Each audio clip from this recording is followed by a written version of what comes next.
Hello everybody, this is part 3 of our talk, and we'll focus in this part 3 on Mahmoud Darwish, the Palestinian poet who was born on the 13th of March 1941 and passed away on the 9th of August 2008.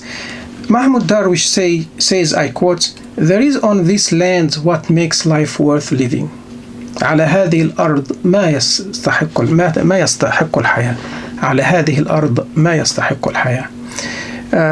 And he was the national poet of Palestine, and he was called the poet of the resistance. If we try the same way as what we did with Naguib Mahfouz, try to follow the writing career of Darwish and divide it into phases, I would say that I would divide his career, his writing, into different phases. First, when he was in his 20s, and then starting from 1964, then in 1988 when in his 40s, and then in 2000 in his 50s, then in his 60s, 2002 and 6 and so on. So I would divide it into 4 parts, or let us say 3 parts. His writing in his 20s, his writing in his 40s, and his writing in his 50s and 60s. In his 20s, when he was still young, full of energy, his writing was, or his writing has this tone of defiance and anger. And he used clear and direct language because he was addressing his people. He was addressing all his people, so he had to use direct, simple, clear language, simple diction, lyrical language, like his identity card, for example, a poem, and another poem about human being, and a third poem to the reader, and so on. In his 40s, his main topics were being in exile, because he was exiled in his 40s, and so he lost his identities. And he returned to the same tone of anger during the invasion of Lebanon, and also during the first Intifada uprising. And the third thing we notice during that phase in his life, that he was addressing, or he addressed the human side of his enemy in some of his poems. For example, his poem Beirut, and another poem, The Adam of Two Edens. In his 60s, the final part of his life, he turned mystical. His writing style turned mystical and experimental in terms of language and images. For example, his poem Mural, and also A State of Siege. And he started writing about love, about life, death, about daily life experience in a lyrical tone. He never abandoned the lyrical tone and lyrical rhythm, but this time in natural speech, still lyrical but in natural speech, like his writing in the Butterflies Effect, with some of them prose poems. He didn't call them prose poems, but still lyrical in their essence. He could not abandon this lyrical element, this beautiful lyrical element in his writing. Now I give you some examples. In his 20s, when he was young, let us read, for example, his identity card, بطاقة هوية. He says, look at the words, pay attention to the words I mark in red. Look at the vocabulary, what kind of vocabulary he used at the time. He says, write down, I am an Arab. He stole the groves of my forefathers and the land I used to till. You left me nothing but these rocks, and from them I must wrest a loaf of bread for my 8 children. Write down on the top of the first page, I do not hate people. I steal from no one. However, if I am hungry, I will eat the flesh of my usurper. Beware, beware of my hunger and of my anger. We can see and feel his passion. We can feel his anger in the lyrical. This is, even in English it sounds lyrical.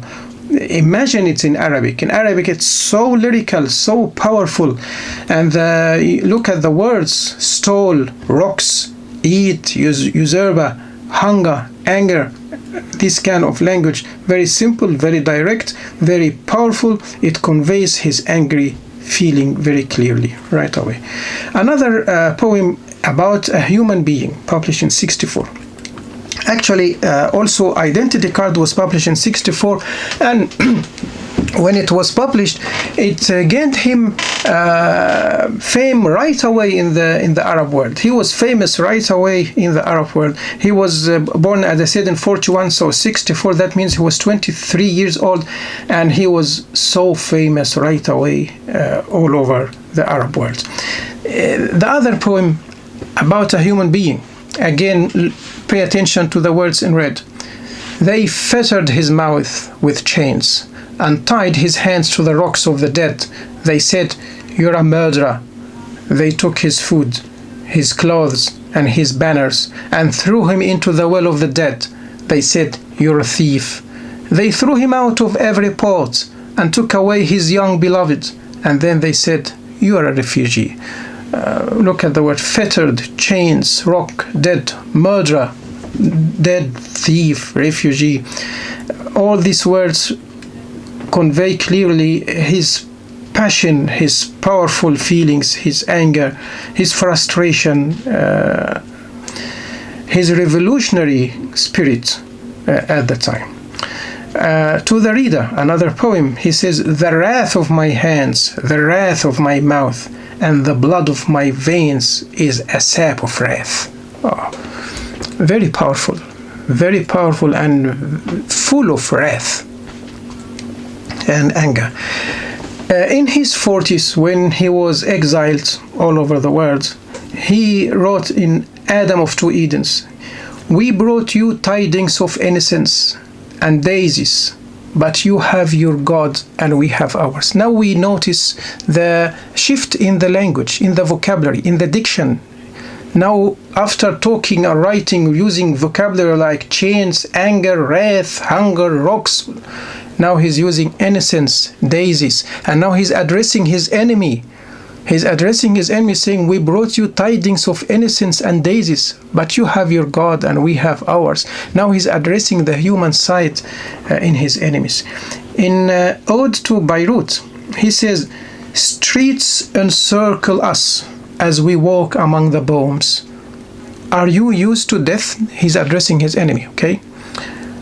"Streets encircle us as we walk among the bombs. Are you used to death? I'm used to life and to endless desire. Do you know the dead? I know the ones in love."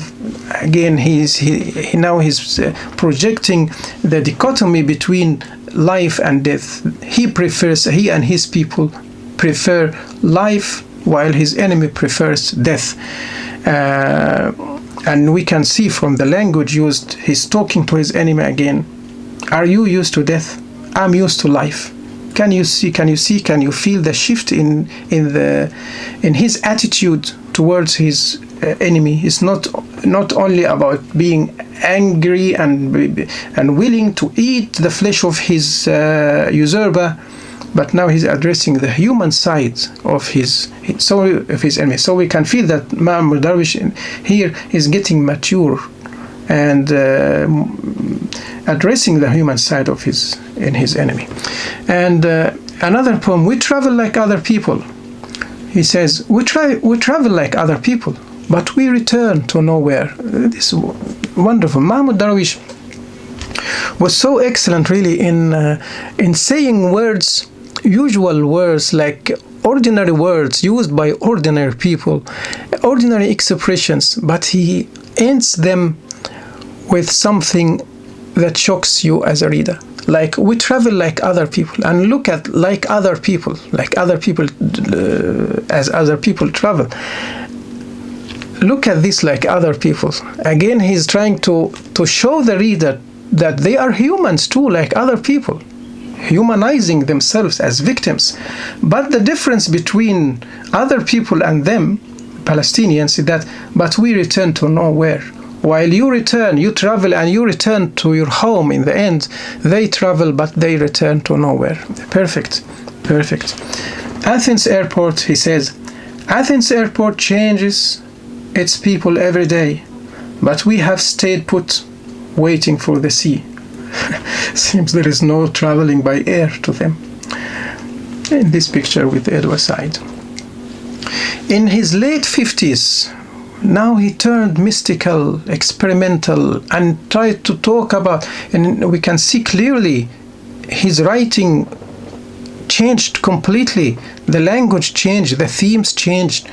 Now he's mystical, experimental. The topics are universal topics, like this poem, Mural, Jidariya. He says, "This is your name," a woman said, and vanished through the winding corridor. There I see heaven within reach. The wing of a white dove carries me towards another childhood. And I never dreamt that I was dreaming. Everything is real. I knew I was casting myself aside and flew. I shall become what I will in the final sphere. And everything is white, the sea suspended upon a roof of white clouds. Nothingness is white in the white heaven of the Absolute. I was and was not. In these eternity's white regions, I am alone. I came before I was due. In this poem, he said that he dreamt of death, of being dead. And look at the language. I see heaven. Now there is no more talking about anger, wrath, all of the heaven, a white dove, childhood, white heaven, absolute, I was and was not. Very mystical. The language is mystical, is obscure sometimes. In this eternity. So it's the topic here is not anymore about Palestine, about his national cause, about his land. No, it's a universal. It's about death and what we shall see after death, a topic that can be shared and felt by anybody around the world. In the same poem he says, "There is no age sufficient for me to pull my end to the beginning." We can see this always. This he likes to use this dichotomy and in the dichotomy of meanings, like end and beginning. And as for me, now that I am filled with all the possible reasons for departure, I am not mine. I am not mine. I am not mine. Departure here, death, is filled with all the possible reasons for departure from this life. I am not mine.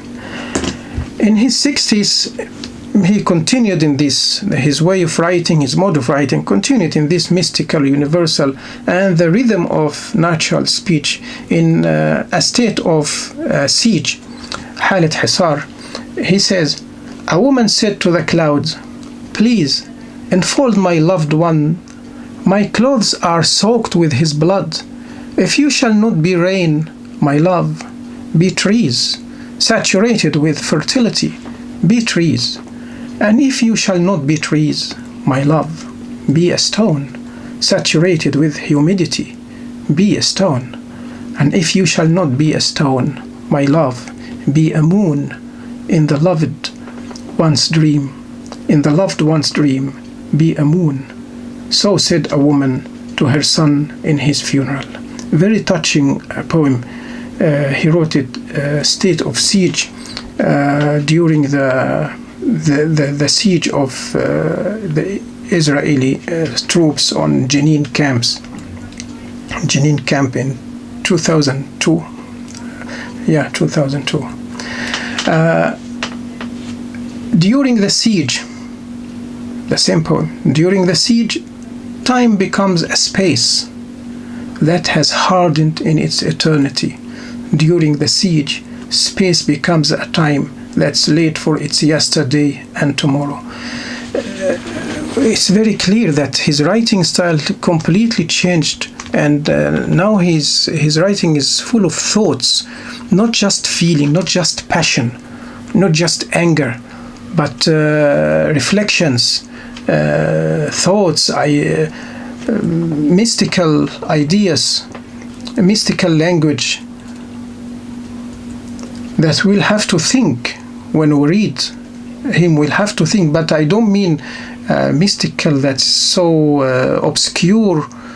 It's not that obscure. It's clear. What he says is still clear, but it has a touch of mysticism in it.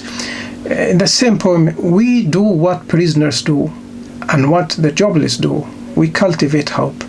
And this is what I mean, that Darwish uses what is usual, what is ordinary, using ordinary language. Everybody is using. But he ends it with something shocking, something new, unexpected. Like, we do what prisoners do. Any poet would say that. There is nothing genius about it. And what the jobless do. Again, we cultivate hope. The word hope here is really, this is Darwish. This is what makes him different from any ordinary poet. I name the pebbles wings. I name the birds almond and figs. I name the ribs trees. Gently I pull a branch from the fig tree of my breast. I throw it like a stone to blow up the conqueror's tank. Poem to the land. So we can see the language here changed. Wings, birds, almonds, figs, trees, branch, fig. So beautiful vocabulary, peaceful vocabulary, but he did not give up his revolutionary spirit. He never gave up his revolutionary spirit, but the resistance, the way of resistance has changed here. Here he's not resisting by just throwing stones and shouting and being angry, but he's using even the birds, almond, and he named birds, almond, and figs. I name ribs, trees. Gently I pull a branch from the fig tree of my breast. I throw it like a stone to blow up the conqueror's tanks. He never gave up his revolutionary spirit, but the way of expressing it changed, the language changed, and now he's full of wisdom. And it's really a pity that he passed away so early, because I think during that time he reached his maturity as a poet. In his 60s, he reached his maturity as a poet, as a real, universal, world-class poet. So it's really a pity that he passed away so young, in his 60s. So Darwish, in his 20s, to sum up what I've just said, he focused on national themes. In his 40s, again, national themes. In his 60s, he turned to talk about universal ideas, about love, about life, about death. And he started even to write some love poems, very touching, very beautiful. The language changed. When in his 20s, there was always very clear a tone of defiance. There is anger. The language so clear, so simple, so lyrical. In his 40s, when he was in exile, he used the same tone of anger, but he started addressing the human side of his enemy.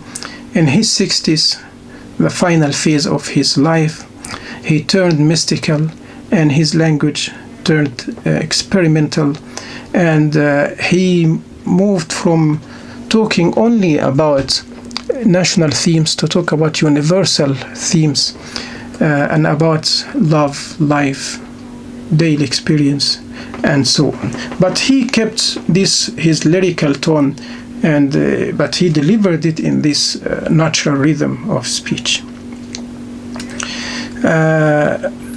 That's the end of part 3 of what I want to say about Darwish. Briefly, of course, Darwish is a great poet, and there are a lot of things that we can say about him. So, Mahfouz Darwish, Naguib Mahfouz and Darwish. To sum up and end our talk, in Cairo Trilogy, he used national theme, and in most of his writing, he talked about national themes, national topics, and gained national fame. And in Children of the Alley, he talked about a universal theme, about the creation about the history of the world, history of religions. He got Nobel Prize. He gained universal fame, and actually, Nobel Prize, yes, gave him a world fame, universal fame, but he deserves, I think Nobel Prize deserves Naguib Mahfouz more than Naguib Mahfouz deserves Nobel Prize. Darwish also, he deserves Nobel Prize. He deserved, it's pity that he didn't gain it. He didn't win it. At the beginning, all his themes, national themes, poems of resistance, and so on, he was called the national poet of Palestine. And then he gained, through these national themes, he gained universal fame. Same like Mahfouz, Naguib Mahfouz. From national themes, he gained universal fame. And from the universal themes he addressed, he gained his reputation as a universal poet. So this is what I want to say about these two giants in novel writing and in poetry writing, Naguib Mahfouz and Mahmoud Darwish, and how their writing changed from being national literature to become world literature. And I end my lecture here. I hope it's useful to anybody who's interested in Arabic literature or in world literature in general. And I will talk to you later about a new topic. Until then, stay safe and see you. Bye bye, everybody.